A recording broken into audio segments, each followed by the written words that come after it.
صدر سے په اجازه سره دومره نه کټ شان دي خو کستا د خایس نمر لبامه نخ کته کېدو کستا د خایس نمر لبامه نخ کته کېدو زما بل وجود تاو پسخ کته کېدو خبره د خوب هم وخو ناشنا غوندې منظرو خبره د خوب هم وخو ناشنا غوندې منظرو دا ټول ستوري زما په لراتلخ کته کېدو او د دغه پیر د ټولو مریدانو خبره د خوب هم وخو ناشنا غوندې منظرو دا ټول ستوري زما په لراتلخ کته کېدو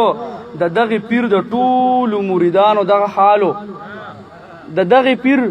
د ټولو مریدانو دغه حالو نو روح په وړاندې تلی شو نه لاندخ کته کېدو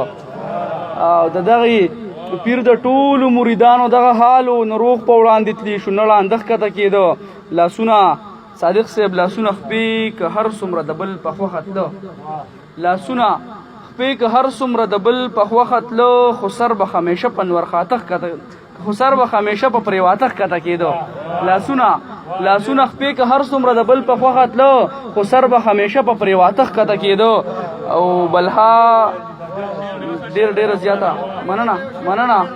مننه لاسونه خپې که هر څومره د بل په خوښه تله خو سر به همیشه په پریواتخ کته کېدو او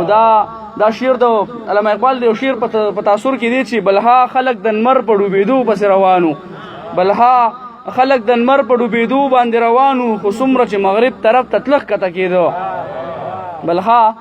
خلک د نمر په ډوبېدو باندې روانو خو څومره چې مغرب طرف ته تلخ کته کېدو او مفتی صاحب یو ژوند و نو هغه مې د مذهب له سره زار که یو ژوند و نو هغه مې د مذهب له سره زار که زمانه به په یو حالت دین نخ کته کېدو یو ژوند و نو هغه مې د مذهب له سره زار که زمانه به په یو حالت دین نخ کته کېدو شباب صاحب یو داسې عجیبه ښار و چې مړی یې باچاو یو داسې عجیبه ښار و چې مړی یې باچاو غمونه به د سیل مې په کالخ کته کېدو او مهرباني او اوچتې به یې سترګې کړلې روح په راکې راغلو اوچتې به یې سترګې کړلې روح په راکې راغلو روانو روح چې څومره یې باڼخ کته کېده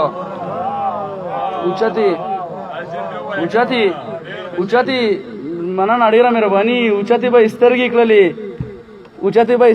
فاتح صاحب اوچتې به یې سترګې کړلې روح په راکې راغلو